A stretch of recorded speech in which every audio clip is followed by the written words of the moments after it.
Hey guys, welcome back. Thank you for tuning in. Those were some great games. We got more of that coming up next week. Oh, tomorrow. Yeah. Finals tomorrow. Oh, they want you to move over. Oh, okay. Cool. Come on over. This is Dylan. I'm Geoff. Dylan is the laser Jesus of this program. You are the creative lead. Is that what you call yourself? Yeah, creative lead. I'm the part of the design that conceives of the new intellectual property, the new world, characters, and it's also my responsibility to blend those creative elements with the core gameplay that you would come to expect from a classic RTS like, say, Brood War. Very cool. It feels like a very collective effort, though. Like you guys collab and tell each other what you like and dislike quite a bit, don't you? Oh my God, it's been a band of brothers story pretty much for the last 4 years. We started as community members, just back in the Wings of Liberty days, really trying to make our voices heard, make suggestions to improve the game or optimize the experience for players. Jack Attack, of course, made the core as part initially of the One Goal project. Our design lead, Travis, is the guy who implemented Starbow pathing, resurrected things like, Spider-Mine micro, Carrier micro before that was implemented in Legacy of the Void. So our roots go back. Is another name that I think some StarCraft fans would know as well, right? Yeah, absolutely. He's a Grandmaster Danish Protoss player, and he has been an invaluable asset to balancing the game. He's our balance lead, and he's an incredibly open-minded and passionate individual.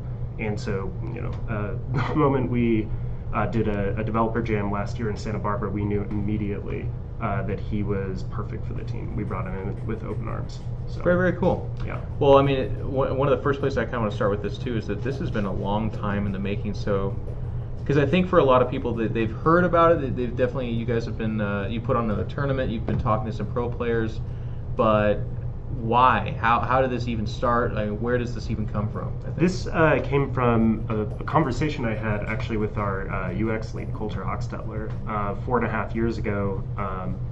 This came out. This conversation started during the Wings of Liberty, late era between Broodlords and Archon toilets and the mothership, and we saw the tremendous amount of potential in modern RTS that StarCraft could was struggling to address in a few key areas. And so that started the conversation of how can we build on these advancements that SC2 made and these core foundations that Brood War made. How can we take that to the next level, and how can we bring that core experience to everyone? Because out of all the esports, there are no experience that is more watchable and intuitive than an RTS. You don't have to memorize 1 billion abilities and passives like Dota 2 or League of Legends, even though those are obviously great experiences. They're very popular. If you see a guy with a sword, he's a melee unit. If you see a guy with a gun, he's ranged. Then there's guys with swords on their guns. Yep. Oh man, that's some Warhammer stuff. Now we're cooking with fire. Yeah. So, we got a question. We're going to take questions from the chat, by the way, as well, so feel free to ask. But what do we got? Calazar24 asks, are there any single-player campaign elements planned for the future for Immortal? Absolutely. So, given the sheer volume of factions and heroes that we have planned for our follow-up standalone RTS Immortal, there's going to be a short tutorial campaign for each faction that will have custom aspects for each commander that will kind of highlight their strengths and weaknesses and challenges. And ideally, if everything goes well, we'd like to push through a larger, more ambitious campaign section. But what new players and more casual players can expect is, a co-op experience, kind of like Legacy of the Void offers, where so even the single player will have multiplayer elements to it? Oh yeah, absolutely. And actually one cool thing is our cosmetic items will provide co-op and single player only bonuses, so you can customize and further empower your army in various ways. Yeah.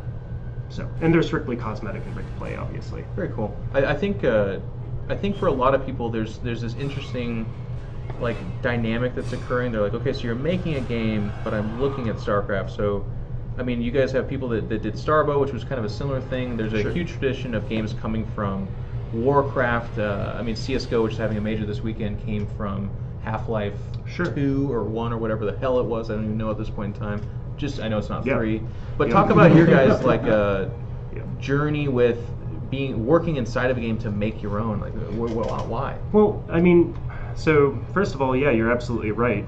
We come from similar stock to all these proud people and proud projects that came before us and really pushed esports and competitive gaming further in that path towards its true potential. And we understand that we're standing on the shoulders of giants. We're not making any bold or condescending claims about our place in the world.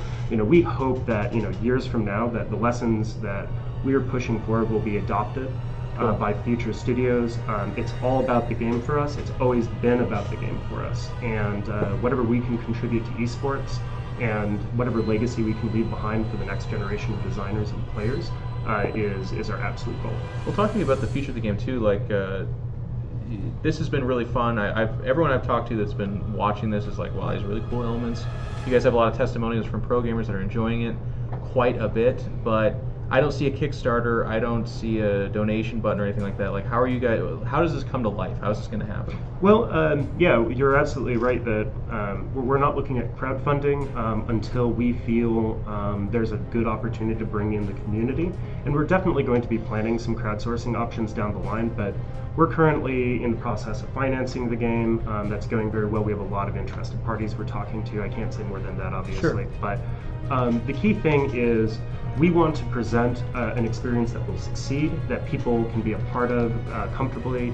Esports is definitely a growing market in the context of the greater industry. It's kind of a wild west. So we don't want to communicate any doubt. We don't want to communicate that that we might be mistaken as hucksters, because there's a lot of ghostware that goes around this industry.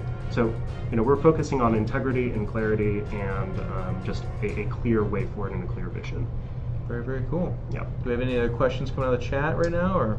Yeah, Granis asks, what plans do you have for potential future tournaments for Vanguard? Is that going to be happening?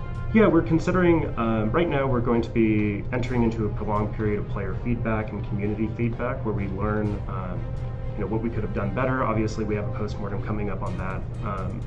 But once that dust is settled, we'll be considering a way forward. There might be, for example, an open tournament for the wider community to participate in, with a sponsored prize pool and all that stuff.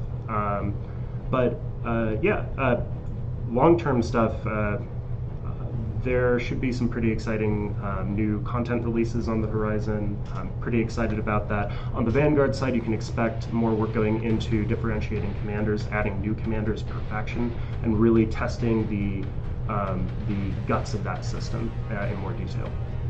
Okay, I mean, I would just piggyback off that point real quick and say, putting a timeline on something's obviously impossible, but if you had your dream of dreams, when and where does this game start to show up and come to fruition?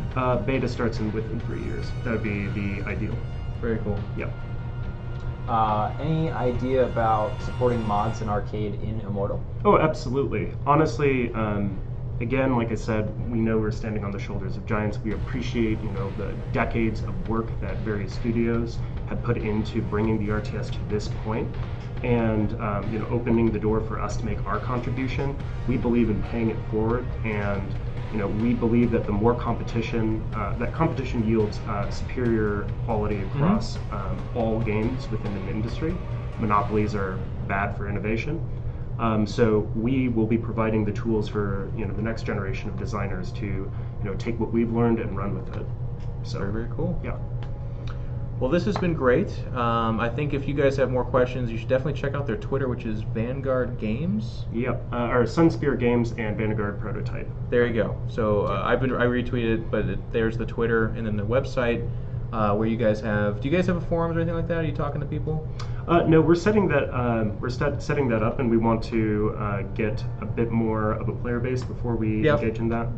Yeah, a little bit of horse and cart, perhaps. Yeah, absolutely. But you can check up their updates. I've been watching some of their artwork. You guys have been having some, what would you call it? Early art, I guess. Yeah, it's early concept art, just outlining things for our initial builds, and we have another bout of artwork coming your way, and yeah, we're really excited to share. Okay, very cool. So that's at sunspeargames.com, and it's like /world for your writing and stuff. Yeah, and we also have a Facebook page that does fairly regular updates, and you can find us on Twitter as well. Very cool. We have something else as well. Calzar is curious about how players are going to unlock new commanders. Are they going to be available right away, or are you thinking about in-game currencies? Yeah, on that front? currently we're exploring multiple options. We could do the Dota 2 route and focus strictly on cosmetics, or we can throttle the acquisition of new commanders through an IP system like League uses. But the key thing at the end of the day is the user experience, and that's going to be our main priority. We don't want to make any decision without a thorough set of play testing on that and experience testing. What is for certain is we're going to have no pay-to-win elements, obviously. This is an esport. The integrity of the game and the integrity of the customer experience is paramount. And we are definitely going to have a free rotation in the event of an IP to make sure that all the main factions are playable in some capacity. Very cool. Yeah. Okay, guys. Well, thank you so much. We will be back on tomorrow at the same time. But like I said, check out that website. Check out the Twitter. These guys are mega responsive. So if you have further questions, make sure and ask them there. Or join us in the chat tomorrow. Dylan was in the chat this whole time as well, answering all kinds of questions. And we look forward to seeing you guys there. So great players, great names coming up as well. If you check out that bracket, which is just !bracket or something like that. I think Justinius did that. You can see some amazing players, including Classic and Innovation, who steamrolled today, which is amazing because Innovation literally must be working off like 3 hours of sleep, having won his GSL group in 4-0 or whatever it is. So very cool stuff. But we look forward to seeing you guys tomorrow, and thank you for tuning in. Yeah, thanks very much.